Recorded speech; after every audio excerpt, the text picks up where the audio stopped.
আজ আমার গল্পের লেখক হলেন বিমল কর, যিনি জন্মগ্রহণ করেছিলেন 1921 সালের 19শে সেপ্টেম্বর এবং তার মৃত্যু হয়েছে 2003 সালের 26শে আগস্ট। তার প্রতি গভীর শ্রদ্ধা নিবেদন করে শুরু করছি আজকের গল্প কৃষ্ণধাম কথা।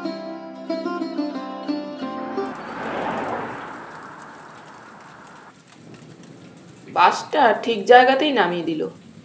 রাস্তা ঘেঁষে বটগাছ, একটার গায়ে গায়ে আরেকটা। বাস স্টপের নাম জোড়া বটতলা। বৃষ্টি পড়ছে তখনও, তবে ঝিরঝিরে বৃষ্টি। আকাশে মেঘ, চেহারা দেখে মনে হয় সারাদিনেও এই বাদলা ঘুচবে না। আশেপাশে গাছগাছালি, ঝোপ, জংলা, লতাপাতা। এক পাশে একটা ভাঙা মন্দির, অন্য পাশে সামান্য তফাতে কোনো এক মিশনারিদের অনাথালয়। চারিদিকে পাঁচিল তোলা, ফটকটাও দেখা যায়। বটগাছের তলায় ছাতা হাতে যশোদা জীবন দাঁড়িয়েছিলেন। পরনে ধুতি, মালকোচা মেরে পড়েছেন যেন। গায়ে একরঙা শার্ট, পায়ে বর্ষা জুতো। আজকাল বাজারে যা দেখা যায়। কিকিরা দেখতে পেয়েছিলেন যশোদাকে। আমি আধ ঘন্টা খানেক দাঁড়িয়ে আছি। যশোদা কয়েক পা এগিয়ে এলেন। বাসটা তাহলে পেয়েছেন? দিনটা বড় খারাপ আজ। কিকিরা বললেন, কেন, সময়ই তো পৌঁছে গেলাম। কটা বাজে এখন? 10টার বেশি নাকি? না না, ওই রকমই হবে। এদিককার বাস কম, গোটা 3-4। খারাপ হয়ে গেলে তাও কমে যায়। তার উপর দিন বুঝে বাস চালায়। আজ দিনটা একেবারে পুরো বর্ষার মতো। আসুন। কিকিরা তারাপদকে ইশারা করলেন এগিয়ে যেতে। যশোদাকে বললেন, কত দূর যেতে হবে? বেশি নয়, মিনিট 20 হাঁটতে হবে। রাস্তা ভালো নয়, কাঁচা, কাদায় পা ডুবে যায়। ঠিক আছে, চলুন। তা যশোদা বাবু, বাসটা থেকে আমরা দুজন মাত্র নামলাম এখানে, আর তো কেউ নামলো না। ওই রকমই, এক আধজনই নামে এখানে। হাটের দিনে অবশ্য ভিড় হয়। ওই ওপাশে মঙ্গলঘাটা বলে একটা জায়গায় হাট বসে রবিবার। পাইকাররা আসে, অন্যদিন ভোভা। অনাথালয়টা কাদের? মিশনারি সাহেব বাবুদের পয়সায় তৈরি। শুনেছি কোনো এক নামকরা বিদেশি মেম সাহেব এদিকে একবার বেড়াতে এসে টাকা পয়সার ব্যবস্থা করে দিয়ে গিয়েছিলেন। অন্যও টাকা দেয়। ওদের নিজেদের একটা পুরানো জিপ গাড়ি আছে, কাজে কর্মে বাইরে যায়। কিকিদারা হাঁটতে শুরু করেছিলেন। কাঁচা রাস্তা, হাত কয়েক চওড়া মাত্র। জল কাদায় পা রাখা দায়। মাঝে মাঝে ইটের টুকরো, ভাঙা পাথরের চাই ফেলা হয়েছে। দুপাশে নিচু জমি। কোথাও কোথাও আধখাপছাভাবে চাষ হয়েছে। কোথাও সবজি বাগান, ছোট একটা নার্সারিও চোখে পড়ল। তারাপদ তেমন খুশি হচ্ছিল না। কিকিরা দিন দিন যেন ছেলে মানুষ হয়ে যাচ্ছেন। কোথাকার কে হীরালাল বলে এক ভদ্রলোক, দিন 4-5 হলো তার বাগান থেকে উধাও। ভদ্রলোক নাকি বড়সড় কারবারি। কলকাতা শহরে 3টে আর হাওড়ায় একটা কাপড়ের দোকান। ছোটখাটো দোকান নয়, মস্ত দোকান। বেশ নামডাক আছে দোকানগুলোর। হাজার হাজার টাকার কারবার করেন। তা করুন কারবার, ভালো কথা। তা ওই ভদ্রলোক হীরালাল বাবু বছর 3-4 আগে এদিকে অনেকটা জমি কিনে তার শখের কৃষ্ণধাম বলে একটা বাগান বাড়ি তৈরি করিয়েছিলেন। বাগান বাড়ি বলতে ঠিক যা বোঝায় তেমন বাড়ি অবশ্য নয়। একটা ছোট বাড়ি, আর আশেপাশে বাগান, ফল ফুলুরির। লোকজন রেখেছিলেন নিজের পছন্দ মতন। প্রত্যেক সপ্তাহে শুক্রবারে হীরালাল তার কৃষ্ণধামে চলে আসতেন। থাকতেন সোমবার পর্যন্ত।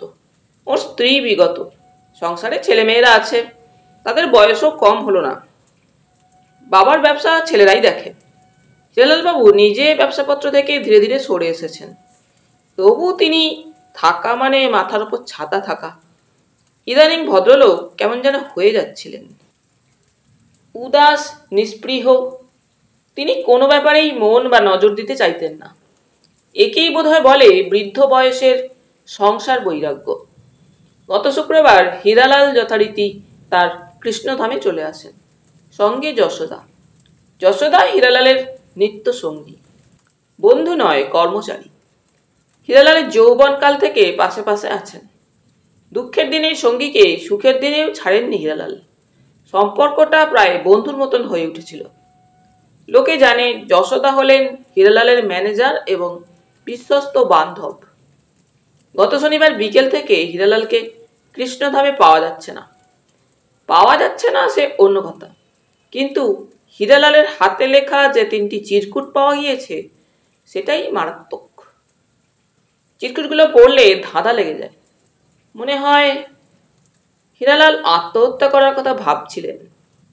আত্মহত্যা করার সিদ্ধান্ত তিনি নেন সম্প্রতি। সিদ্ধান্ত নেওয়ার পর হীরালাল আত্মহত্যা করতে যাচ্ছেন বলে একটা চিরকুট লিখে রেখে উধাও হয়ে গিয়েছেন। শনিবার বেলার দিকে হীরালাল যশোদাকে একটা কাজে পাঠিয়েছিলেন। কাজটা মোটেই জরুরি নয়। মাইল চারেক দূরে বৈকুণ্ঠ নার্সারিতে গিয়ে খোঁজ করতে হবে তারা সত্যি সত্যি নার্সারি বিক্রি করার কথা ভাবছেন কিনা। যদি বিক্রি করাই ঠিক করে থাকে তবে জমি জায়গা নার্সারি সমেত দরদাম কি পড়তে পারে। যশোদা যেতে চাননি। কি হবে নার্সারিতে বা জমি জায়গায়? ঈশ্বরের কৃপায় বড়বাবু মানে হীরালালের তো কম সম্পদ নেই, তাহলে অযথা আর সম্পত্তি বাড়ানো কেন? তাছাড়া একটা পড়তি নার্সারি সম্পত্তি হিসেবেও কেনার কোনো মানে হয় না। আপত্তি সত্ত্বেও যেতে হলো যশোদাকে। হাজার হোক বড়বাবুর হুকুম। মেঠো রাস্তায় সাইকেল চালিয়ে যশোদা বৈকুণ্ঠ নার্সারিতে গিয়েছিলেন। ফিরতে ফিরতে বিকেল। ফিরে এসে আর বড়বাবুকে দেখেননি। আশেপাশে কোথাও আছেন ভেবে যশোদাও আর হীরালালের খোঁজ করেননি তখন। যশোদারও বয়স হয়েছে, যাওয়া আসায় 8 মাইল, তাও মেঠো পথে। সাইকেল চালাবার ধকল সামলে যশোদা যখন খানিকটা সামলে নিয়েছে নিজেকে, তখন বড়বাবুর খোঁজ করলেন। ভাদ্র মাসের বিকেল ততক্ষণে মরে গিয়ে অন্ধকার নেমে এসেছে। এখানে ইলেকট্রিক নেই, কেরোসিনের বাতিতেই কাজ চালাতে হয়। মাঝে মাঝে বড়বাবুর খেয়ালে কৃষ্ণধামের বারান্দার একটা ছোট পেট্রোম্যাক্স বাতি জ্বালানো হয়। চতুর্দিক ফাঁকা, যেদিকে তাকাও মাঠ আর গাছপালা আর অন্ধকার। ওর মধ্যে পেট্রোম্যাক্স বাতিটা যেন আকাশের তারার মতন দেখায়। অবশ্য জ্যোৎস্নার দিনে বাতি জ্বালানো হয় না বাইরে, তখন অঢেল জ্যোৎস্না আর জোনাকের নৃত্যই যেন কৃষ্ণধামকে ঘিরে রাখে। সন্ধ্যার মুখেও হীরালালকে দেখতে না পেয়ে যশোদা দুশ্চিন্তায় পড়ে গেলেন। কাজের লোক 3 জন, একজন রান্না বান্না নিয়ে থাকে, অন্যজন ঘরদোর সাফসুফ রাখে, তৃতীয় জনের কাজ হলো জল তোলা আর চৌকিদারি। বাড়তি 2 জন মালি আসে সপ্তাহে 3 দিন, তারা বিকেল বিকেল চলে যায়। কাজের লোকেরা বলতে পারলো না বড়বাবু কোথায় গিয়েছেন। তাকে বিকেলের পরে তারা দেখেছে, তারপর আর দেখেনি। যশোদা তখন হীরালালের শোয়ার ঘরে খোঁজ করতে আসেন। এসে দেখেন বিছানার উপর 3 টুকরো কাগজ রাখা। প্রত্যেকটি কাগজের উপর ভারী কিছু চাপা দেওয়া, যেন না বাতাসে উড়ে যায় কাগজগুলো। কাগজের লেখাগুলো পড়েই যশোদার মাথা ঘুরে যায়। তিনি বিশ্বাস করতেও পারেননি। তারপর খোঁজ পড়ে যায় আবার। এবার যশোদা নিজে বাড়ির কাজের 3টে লোককে নিয়ে মাঠে ঘাটেও খুঁজে বেড়াতে শুরু করেন বড়বাবুকে। আত্মহত্যা করুন আর না করুন, হয়তো কোথাও পড়ে আছেন মাথা ঘুরে গিয়ে অজ্ঞান হয়ে, সাপে খেপেও কামড়াতে পারে। লণ্ঠন আর টর্চ নিয়ে ঘণ্টাখানেকের বেশি খোঁজ চলল। রাত্রে আর কত খোঁজ করা যায়। এদিকে কলকাতায় যাওয়ার শেষ বাস চলে গিয়েছে 7:15 নাগাদ। কলকাতা যাওয়ারও উপায় নেই। রাতটা উদ্বেগে আর দুর্ভাবনায় কাটিয়ে পরের দিন যশোদা ছুটলেন কলকাতায়। বড়বাবুর বাড়ি বাগবাজারে, তেতলা বাড়ি। ছেলেরা সকলেই একসঙ্গে থাকে। বৃহৎ 51বর্তী পরিবার। বড়বাবুর বড় ছেলে বড়দা মানে কানাইলাল, মেজ ছেলে শ্যামলাল, তিনি হলেন মেজদা, ছোটর নাম কুমারলাল। বড়দা এখন বেনারসে। পুজোর মরশুমে কাশীর চকপট্টি আর তাঁত মহল্লায় ঘুরে বেড়াচ্ছেন ব্যবসার কাজে। এখন থেকে না ব্যবস্থা করে রাখলে বিয়ের মরশুমে মনের মতন বেনারসি পাবেন না। তাছাড়া আজকাল সুতি কাপড়েও বেনারসি ধরনের কাজ হয় কাশীতে। মালের অর্ডার দিয়ে 2-1 দিনের মধ্যেই ফিরবেন। তাকে হুট করে এ সময় একটা দুঃসংবাদ দেওয়া যায় না। আর না জেনে না দেখে কেমন করে বড়দাকে খবর দেওয়া যায় যে বাবা আত্মহত্যা করেছেন, তুমি পত্রপাঠ ফিরে এসো। মেজ শ্যামলাল স্বভাবে ভীতু আর সাবধানী। তার মোটেই ইচ্ছা নয় ব্যাপারটা নিয়ে হুট করে থানা পুলিশ করা। বাবা যদি আত্মহত্যা না করে থাকেন আর থানা পুলিশ করতে ছোটে বাড়ির লোকে, তবে ভবিষ্যতে বিরাট একটা গোলমাল হবে। আত্মহত্যা করতে চলেছি এই ব্যাপারটা পুলিশকে জানালেও সেটা বিশ্রী অপরাধ বলে গণ্য হবে। আইনের কতটা ফ্যাকরা। কুমারলাল এখন ছুটেছে বর্ধমান, আসানসোল, কালনা, যেখানে যেখানে জাতিগোষ্ঠী আছে তাদের সকলের কাছে গিয়ে বাবার খোঁজ নিতে। মানুষ বুড়ো হলে ভীমরতি ধরে, বাবারও যে ধরেনি কে বলবে। শ্যামলালের সঙ্গে পরামর্শ করে যশোদা এসে ধরেছিলেন কিকিরাকে। রায়বাবুর সঙ্গে মোটামুটি একটা পরিচয় ছিল যশোদার। অনেককাল আগে একই পাড়ায় থাকতেন দুজনে। কিকিরা মন দিয়ে সব শুনছিলেন ঘটনাটা। কৌতুক এবং কৌতূহল দুই বোধ করছিলেন। শেষমেশ রাজিও হয়ে গেলেন। মাথায় ছাতা, গায়ে রেনকোট, মাঠ ঘাট জলকাদা ভেঙে মাঝে মাঝে বুনো ঝোপ সরিয়ে কিকিরারা শেষ পর্যন্ত কৃষ্ণধামে পৌঁছে গেলেন। দূর থেকে ভালো করে বোঝা যায় না, আন্দাজ করা চলে। তার উপর বৃষ্টির বিরাম নেই। কাছে এসে বোঝা গেল কৃষ্ণধামের কম্পাউন্ড ওয়াল তেমন উঁচু নয়, হাত তিনেক হবে। তার উপর অবশ্য ছোট ছোট লোহার খুঁটি জড়িয়ে তার কাঁটা লাগানো। গাছপালাই নজরে পড়ে বেশি সামনের দিকে। বড় বড় গাছও রয়েছে অনেক, আম, জাম, পেয়ারা। পেছন দিকে কৃষ্ণধাম। বাড়িটা বড় নয়, ছোট, 1.5 তলার মতন লাগে তফাৎ থেকে দেখলে। বাড়ির ছাদ অনেকটা মন্দিরের মতন, মানে নকশাটা মন্দির ধরনের। আশেপাশে ফুল গাছ, সরু সরু পথ, মোরাম আর নুড়ি পাথর বিছানো পথ। ভালোই লাগে দেখতে। তারাপদ বলল, কিকিরা স্যার, আপনি বললেন বর্ষায় একটু ফিশিং করতে যাবেন, এই আপনার ফিশিং? কিকিরা বললেন, দেখো তারাবাবু, আমি অনেক কিছু জানি, তার চেয়েও বেশি হলো যা জানি না। পৃথিবীর 1 ভাগ স্থল, 3 ভাগ জল। আমার ব্রেনেরও সেই অবস্থা। সারবস্তু 1 পার্ট অনলি। ফিশিংটা আমার শেখা হয়নি বাবু। ছিপ আমি দেখেছি, মাছ ধরতেও দেখেছি বাবুদের, কিন্তু জীবনে কখনো ছিপ ধরিনি। তা সে যাই হোক, তোমাকে আমি এই ফিশিংয়ের ব্যাপারটা বলেছি আগেই। তা অবশ্য বলেছেন, তবে ব্যাপারটা আমার কাছে বাজে বলে মনে হচ্ছে। এই বৃষ্টি বাদলায় কেউ এমন অজ পাড়াগায় আসে? চাঁদু বেঁচে গিয়েছে। বেঁচে গেল, কিন্তু মজাটা জানতে পারলো না। চাঁদু কথায় কথায় বাড়ি ছোটে কেন বলতে পারো? ও বোধহয় হাসপাতালে চাকরি ছেড়ে দেবে, বাড়ি গিয়ে প্রাইভেট প্র্যাকটিস নিয়ে বসবে। পারবে? পারবে মন বসাতে পারলে। চাঁদু দারুণ ছেলে। তবে কিকিরা, চাঁদু কলকাতা ছেড়ে চলে গেলে আমি মরে যাব। ও আমার বন্ধু, ভাই, গার্জেন। কিকিরা হেসে বললেন, তুমি এক কাজ করো। তারপর তাকিয়ে থাকলো। কিকিরা মজার গলায় বললেন, কম্পাউন্ডারিটা শিখে নাও, চাঁদুর কম্প হয়ে পাশে থাকতে পারবে। তারপর তো হেসে ফেলল। বলল, তা ঠিক, তবে আমি একটা চিরকুট রেখে এসেছি চাঁদুর কোয়ার্টারে।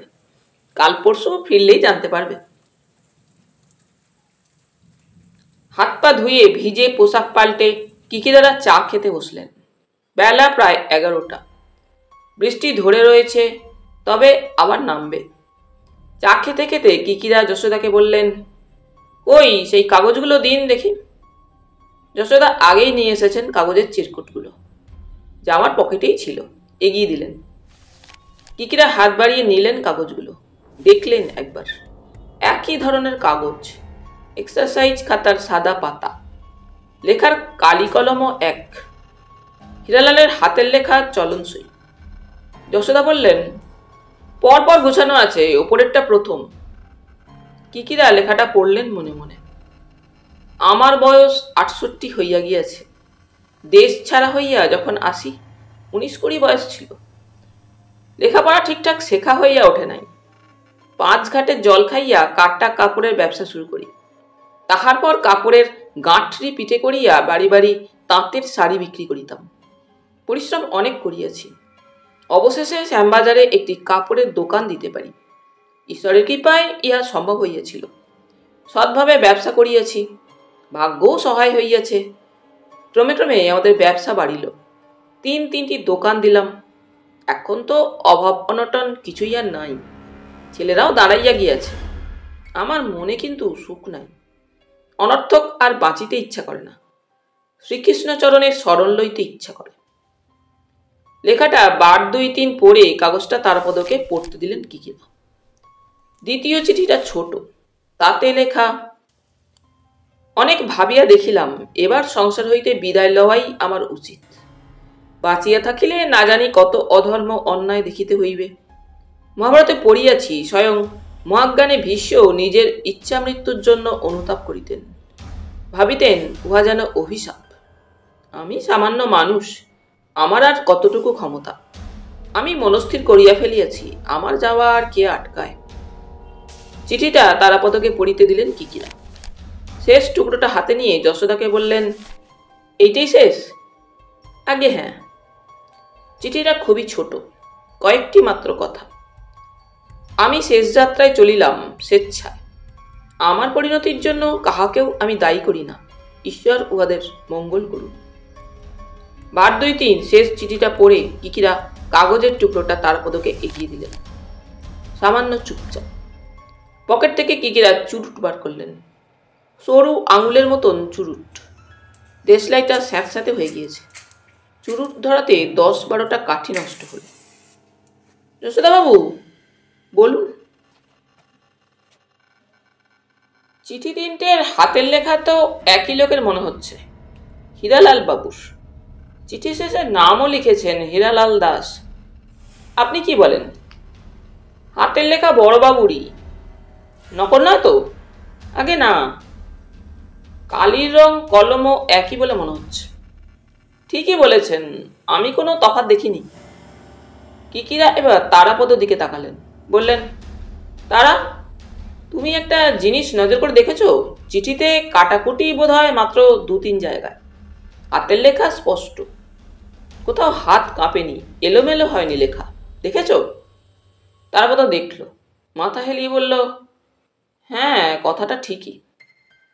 কিকিরা বললেন, একজন লোক যখন সুইসাইড নোটের মতন চিঠি লেখে তখন তার মাথা কতটা ঠান্ডা হতে পারে?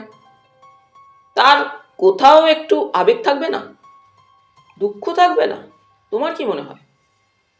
থাকা বোধহয় উচিত। বেশ, উচিত বাদ দিলাম। হয়তো হীরালাল বাবুর মাথা বেজায় ঠান্ডা ছিল, স্ট্রং নার্ভ। তিনি বেশ গুছিয়ে নিজের কথাগুলো লিখেছেন। মনে মনে মকসও করে থাকতে পারেন। কিন্তু আমার যে ধোঁকা লাগছে হে, বলে কিকিরা যশোদার দিকে তাকালেন। যশোদাবাবু, আপনাকে খোলাখুলি কটা কথা জিজ্ঞেস করি। যা জানেন বলবেন, কথা লুকোবেন না। লুকোবো কেন, বলুন। হীরালাল বাবুর সঙ্গে আপনি অনেকদিন ধরে আছেন আমি জানি, তবু ঠিক কত বছর রয়েছেন জানা নেই। 28-30 বছর। বড়বাবু যখন শ্যামবাজারে তার প্রথম দোকান করেন তখন থেকেই আমি তার কর্মচারী। বাবু, আমি আর বিনোদ বলে একটা ছেলে দোকান দেখতাম। দ্বিতীয় দোকানটা কবে হয়? পাক্কা 10 বছর পরে, কলেজ স্ট্রিট মার্কেটে। তৃতীয়টা? ভবানীপুরে। সেটা হয়েছিল মেজদার বিয়ের আগে। আর হাওড়ার দোকান?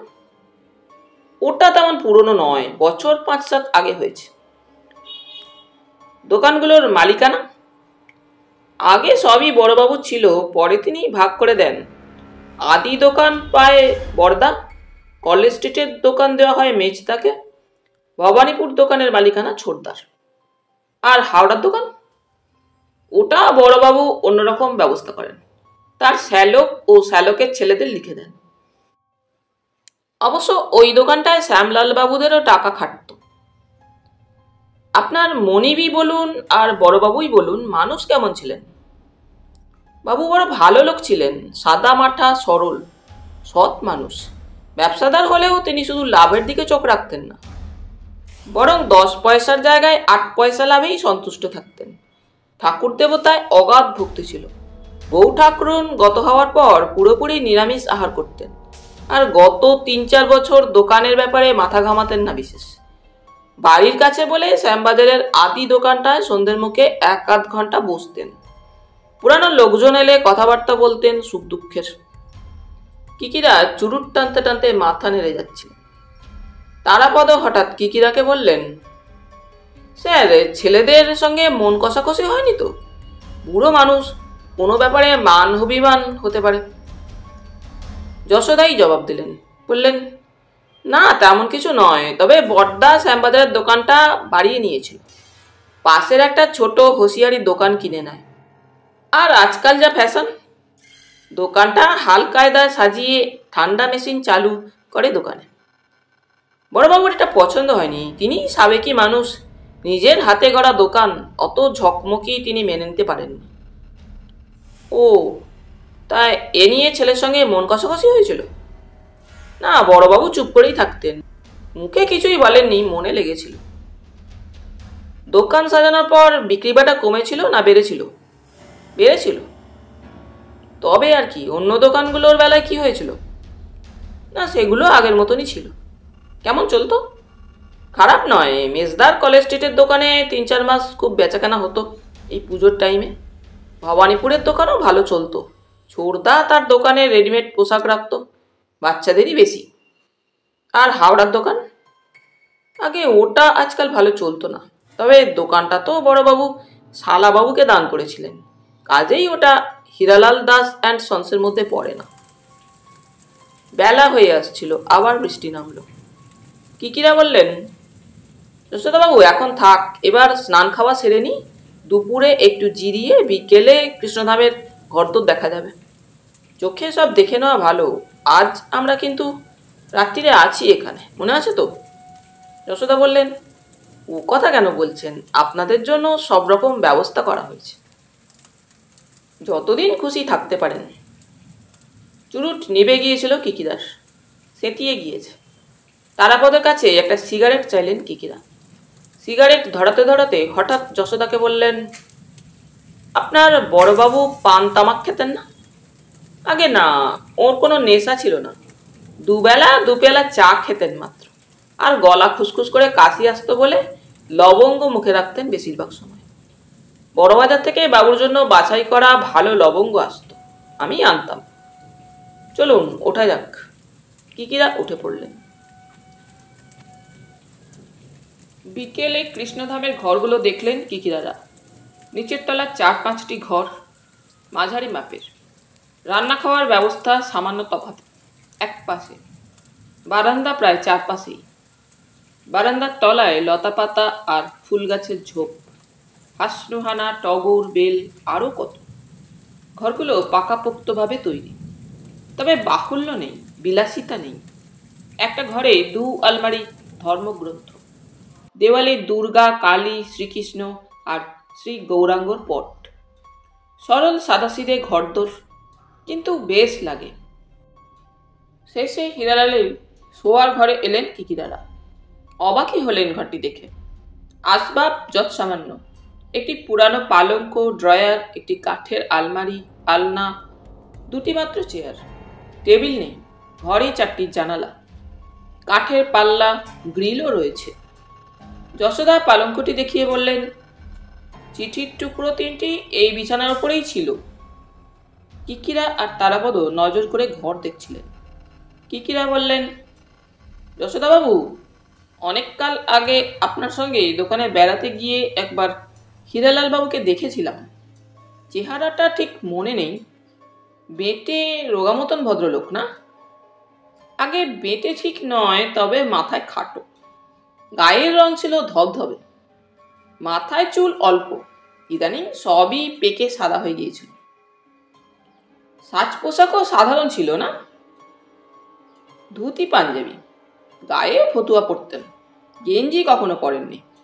চামড়ার জুতো পায়ে দিতে পারতেন না। কেন? পায়ে অনেক কড়া ছিল। ওষুধ বিশুধ করেছেন, কাটিয়েছেন, আবার গজিয়ে যেত। ক্যাম্বিসের পা ঢাকা জুতো পরতেন। একটা হারমোনিয়াম দেখছি যে মশাই? যশোদা বললেন, এখানে থাকলে নিজের মনে একটু গান গাইতেন, রামপ্রসাদী গানে বেশি। তারাপদ বলল, ধার্মিক মানুষ। তা ঠিকই, অমন মানুষ কেন যে।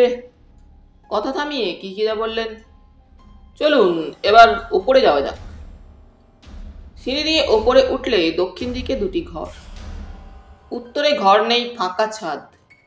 বাড়িটাকে তাই দোতলা না বলে দেড়তলা বলাই ভালো। আকাশে মেঘ রয়েছে, তবে ছেঁড়া ছেঁড়া। বৃষ্টি আপাতত বন্ধ। আলো মরে এসেছে।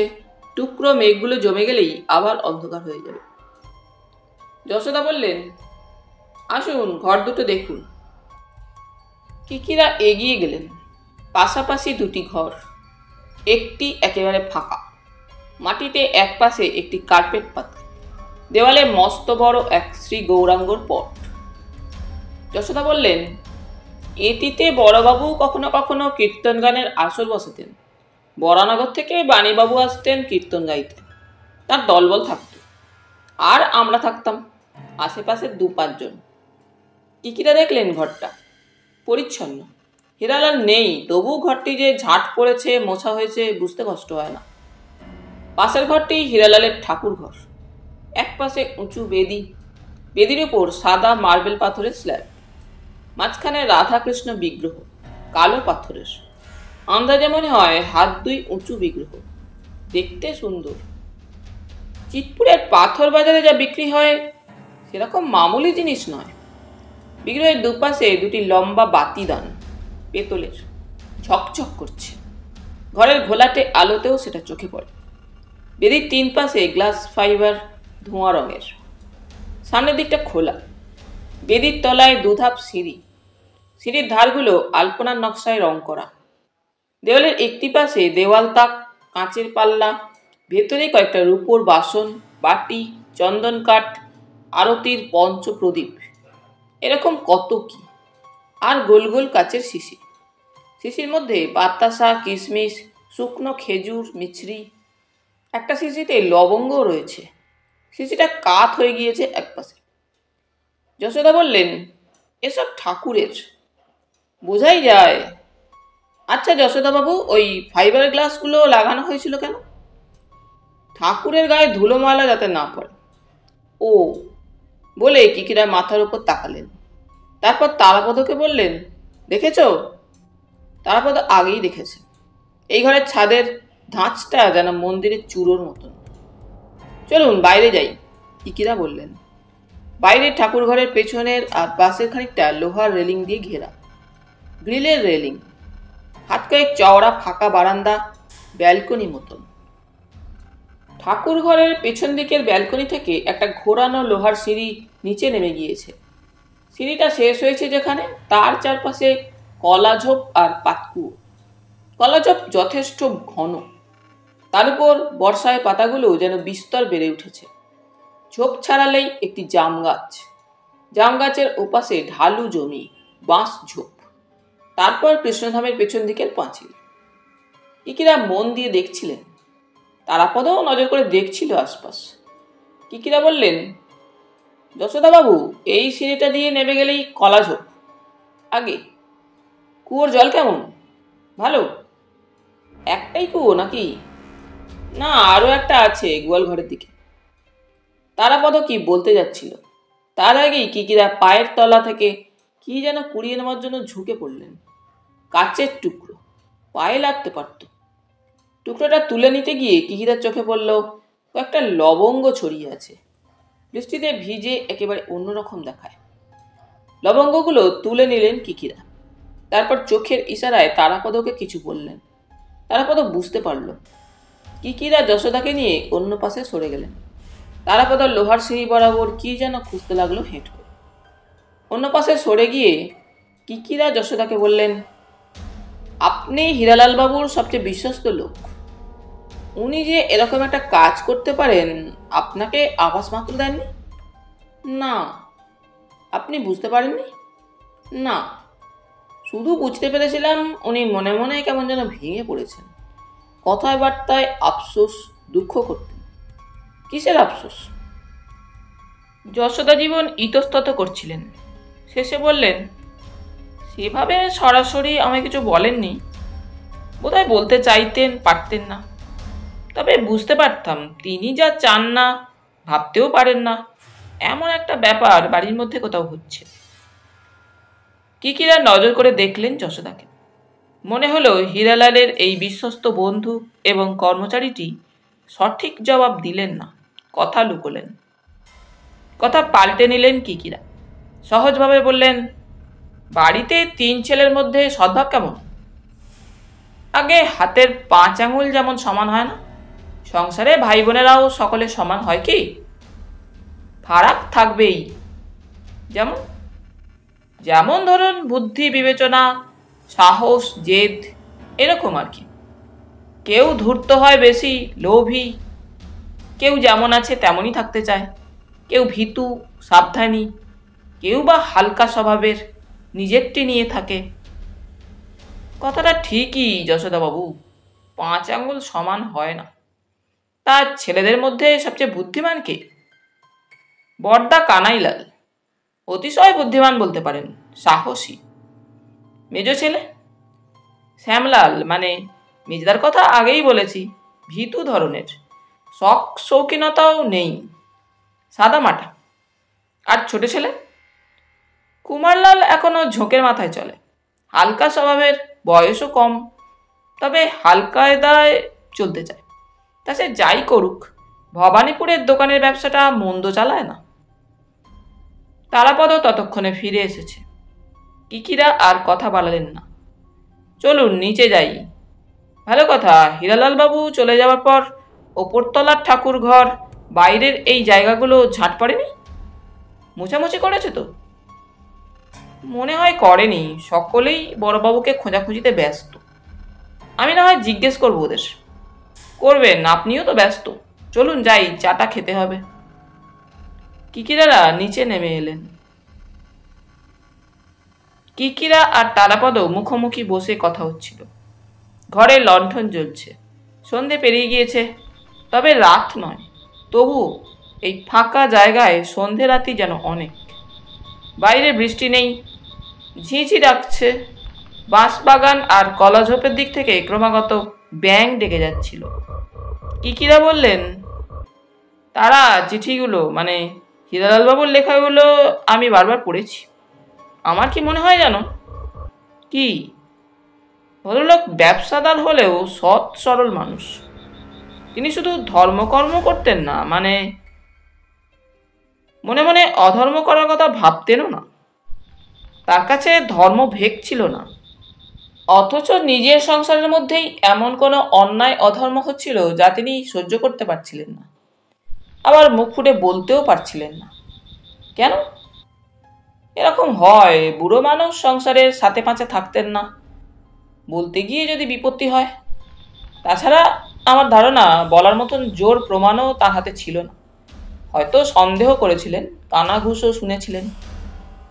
হতে পারে, তবে কিসের সন্দেহ সেটাই ভাবছি। যশোদাবাবুর পেটে এখনো কথা আছে, বলতে পারছেন না। তাহলে মামলা ছেড়ে দিন স্যার। আমার মনে হয় আত্মহত্যা করার কথাটা বাজে। এখানে কেউ আত্মহত্যা করলে আজ কদিনে তার কোনো হদিস মিলবে না। তোমার কথাটা ঠিকই। আমার মনে হয় না হীরালাল বাবু সত্যি সত্যি আত্মহত্যা করেছেন। আরে একটা মানুষ যখন আত্মহত্যা করতে যায়, তখন কি সে ঠাকুর ঘরের লবঙ্গ শিশি থেকে এক মুঠো লবঙ্গ তুলে নিয়ে চলে যায়? অসম্ভব। তখন তার মনের সে অবস্থা থাকে না। তারাপদ বলল, আপনি ওপরে লোহার ঘোরানো সিঁড়ির সামনে লবঙ্গ পেয়েছেন। স্যার, আমি সিঁড়ির নিচের ধাপেও গোটা দুয়েক পেয়েছি। ভদ্রলোক যাওয়ার আগে ঠাকুর ঘরে ঢুকেছিলেন, হয়তো ঠাকুর প্রণাম করতে। তারপর কাচের আলমারি থেকে এক মুঠো লবঙ্গ তুলে নিয়ে সিঁড়ির পথ ধরেই কলাঝোপ আর বাঁশঝাড়ের আড়াল দিয়ে পালিয়ে গিয়েছেন কোথাও। তারাপদ মাথা নাড়ল, বলল, বেশ বুদ্ধি করেই পালিয়েছেন। যশোদাবাবুকে কোনো এক নার্সারি দেখে আসতে বলে কাজের লোকেদের চোখে ধুলো দিয়ে দিব্যি গা ঢাকা দিলেন। কিন্তু স্যার, ওই বুড়ো মানুষ কোথায় যেতে পারেন? এখানে কাছাকাছি লুকিয়ে থাকা জায়গা কোথায় পাবেন? সবই তো ফাঁকা। কিকিরা মাথা দোলাতে লাগলেন, ভাবছিলেন। পরে বললেন, শোনো বাপু, আমাকে একটু ভাবতে দাও। হীরালাল আত্মহত্যা করেননি বলেই আমি বিশ্বাস করি, কিন্তু তিনি কোথায় লুকিয়ে আছেন বুঝতে পারছি না। আরও বুঝতে পারছি না ভদ্রলোক কেন কিসের জন্য এই নাটক করছেন। বাড়ির গন্ডগোল একটা কারণ হতে পারে, সেই গন্ডগোল কেমন, কে বা কারা করেছে, কেনই বা। তা আপাতত আমরাও আর এখানে থাকছি না, কালই ফিরে যাব কলকাতায়। আবার আসবো আসছে সপ্তাহে, শুক্র বা শনিবার। চাঁদুও ততদিনে ফিরে আসছে, তখন একবার চেষ্টা করা যাবে। তারাপদ বলল, এই কদিন কি করবেন? দাসবাবুর পারিবারিক খোঁজ খবর নেওয়ার চেষ্টা করব, দোকানগুলো দেখব আর ফন্দি ফিকির খুঁজব। দেখুন চেষ্টা করে। তুমি একবার যশোদাবাবুকে ডেকে আনো, কথা বলবো। তারাপদ বাইরে গেল যশোদা জীবনকে ডাকতে। কমুহূর্ত পরেই যশোদা এলেন। কিকিরা বললেন, যশোদাবাবু, আপনাকে একটা কাজ করতে হবে। বলুন। আমরা কাল ফিরে যাব। না না, আসবো আবার আসছে সপ্তাহে, শুক্র বা শনিবার। এর মধ্যে আপনি যেভাবে খবরটা চেপে চুপে আছেন সেইভাবে থাকবেন, থানা পুলিশ করবেন না। মেজবাবু ছোটবাবুকে সামলে রাখবেন। বড়দা, তাকে আলাদা করে খবর না দিলেই ভালো, তবে তিনি যদি নিজেই ফিরে আসেন কাশি থেকে অন্য কথা। কতদিন সবুর করে থাকুন, হইচই করবেন না। একটা কথা জানবেন, আপনার বড়বাবু সত্যি সত্যি আত্মহত্যা করেননি, আর যদি করেও থাকেন তবে এখানে কোথাও নয়, বুঝলেন? মাথা নাড়লেন যশোদা জীবন। পরে শুক্রবারই এলেন কিকিরা, একা। বর্ষা বাদলা নেই, ভাদ্র মাসে চড়া রোদ থাকছে দিনভর। গাছপালার শ্যাতানি ভাব শুকিয়ে এসেছে অনেকটা। রাত্রে হালকা জ্যোৎস্না, শুক্লপক্ষ চলছে। এসেই বললেন, আপনাদের বড়দা ফিরেছেন নাকি? না, 2-4 দিনের মধ্যে আসবেন। বাড়িতে হইচই হচ্ছে? আগে তা তো হবেই, মেচটাকে আমি সামলে রেখেছি, কিন্তু ছোড়দা আর শুনতে চাইছে না। বলছে বাবার আত্মহত্যা করার কথাটা না হয় চেপে গেলুম, হারিয়ে যাওয়ার কথাটা তো পুলিশকে জানাতে পারি। কিকিরা একটু হাসলেন, বললেন, মিসিং? তা অবশ্য জানাতে পারেন, তবে মিসিংয়ের সঙ্গে অনেক ফ্যাকরা জড়িয়ে আছে। সুতোর জট খুলতে গেলে ব্যাপারটা কোথায় গিয়ে দাঁড়াবে আপনাদের ছোটদার জানা নেই। যশোদা মাথা হেলালেন, মানে তিনি বোঝেন সবই। সামান্য চুপচাপ থাকার পর কিকিরা হঠাৎ বললেন, আপনাদের এখানে শুকনো খড় পাওয়া যাবে? খড়ের আঁটি? যশোদা অবাক, হকচকিয়ে যাওয়ার মতন অবস্থা। আগে খড়? খড়ের আঁটি? গরু গোয়ালঘর যখন রয়েছে এখানে, আপনাদের কৃষ্ণধামে, তখন খড় পাওয়া সহজ নাকি? পাওয়া যাবে, ধরুন একটু বেশি লাগবে। দেখি খড়ের গাড়ি এ হপ্তাহে আসেনি, জোগাড় হয়ে যাবে। আপনাদের এখানে কেরোসিন তেল দিয়েই লণ্ঠন জ্বলে। 4-5 বোতল বা ধরুন 2-4 লিটার তেল পাবো নিশ্চয়ই। যশোদা কিছুই বুঝলেন না, তাকিয়ে থাকলেন হাঁ করে। কিকিরা মুচকি হাসলেন, ঠাট্টার গলায় বললেন, ঘাবড়ে যাবেন না, ভয়ের কিছু নেই। শুনুন, কাল আমার 2 লোক লাগবে। মালি আসবে না? আসতে পারে। ঠিক আছে, না এলে আপনাদের এখানে কাজের লোক আছে, 2 ঠিকে মজুর ধরে দিতে পারবেন না? যশোদা কিছু না বুঝলেও মাথা নাড়লেন। পরে বললেন, তারাপদবাবু এলেন না? কাল আসবে অফিস সেরে। আমি আগে আগে এলুম কাজ খানিকটা গুছিয়ে রাখতে। একটাই শুধু আমার ভয় মশাই, হঠাৎ করে যদি বৃষ্টি নেমে যায় কাল পরশু, তবেই বিপদ। আর এখন নামবে বলে মনে হয় না, কটা দিন একটু মাঠঘাট শুকুক, তারপর ভাদ্র মাস বলা যায় না কিছুই। পরের দিন তারাপদ এলো বিকেল বিকেল, কাঁধে কিট ব্যাগ, হাতেও একটা নাইলনের ছোট হাত ছোলা। কিকিরা বাগানে দাঁড়িয়েছিলেন, বোধহয় অপেক্ষা করছিলেন তারাপদর। বললেন, সংবাদ কি? ভালো। চাঁদু? স্যারের অ্যাডভাইস জানিয়ে এসেছি, হাজির থাকবে সময় মতন। আপনার কাজ কতটা এগুলো? কিকিরা আঙুল দিয়ে কৃষ্ণধামের কম্পাউন্ড ওয়ালের দিকটা দেখালেন। বললেন, 2 পাস হয়ে গিয়েছে, বাকি 2 পাস কাল দুপুরের মধ্যেই হয়ে যাবে। যাও না একবার দেখে এসো। তারপর তো এগিয়ে গিয়ে দেখে বলল, স্যার গর্তগুলো আগুপিছু কেন? কিকিরা মুচকি হাসলেন। একে বলে জিগজ্যাগ ট্রেঞ্চ। অবশ্য এটা ট্রেঞ্চ নয়, মানে মাটি কাটা নালা নয় হে, ফুট 3 অন্তর একটা করে গর্ত। তা গর্তগুলো ফুট 2-2.5 হবে তলার দিকে, ডিপ আর কি। আর গোল লাইয়ের মাপও মোটামুটি ওই রকম। আগু পিছু জিগজ্যাগ করার মানে হলো তফাৎ থেকে দেখলে চোখের ভুল হবে, বোঝা যাবে না। একটা গর্ত থেকে আর একটা গর্তের মধ্যে হাত কয়েক তফাৎ। আগুন যখন জ্বলবে দূর থেকে দেখলে মনে হবে একটানা দাউ দাউ করে জ্বলছে। তারাপদ হেসে বলল, এটা কি আপনার ম্যাজিসিয়ানের টেকনিক?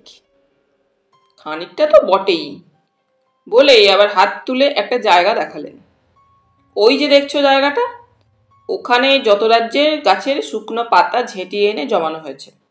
আরও 2-4 ঝুড়ি কাল জমানো যাবে। খড় রেডি, কেরোসিন তেল মজুত। আর তুমি তো অন্য মাল মশলাও এনেছো।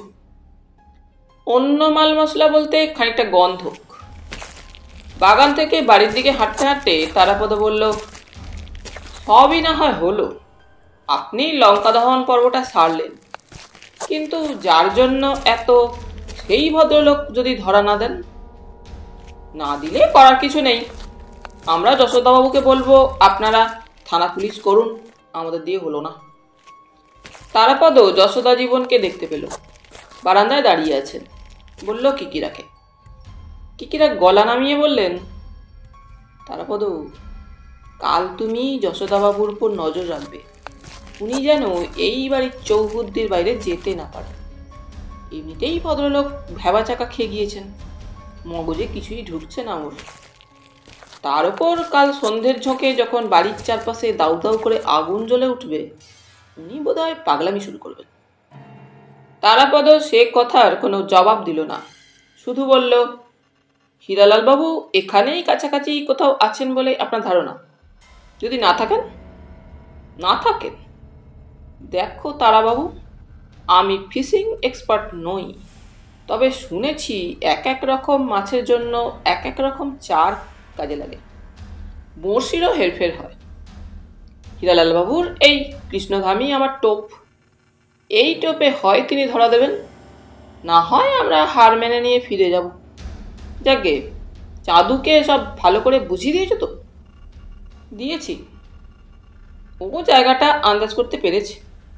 এদিকে একবার ওদের ক্যাম্প বসেছিল, ডাক্তারদের ক্যাম্প।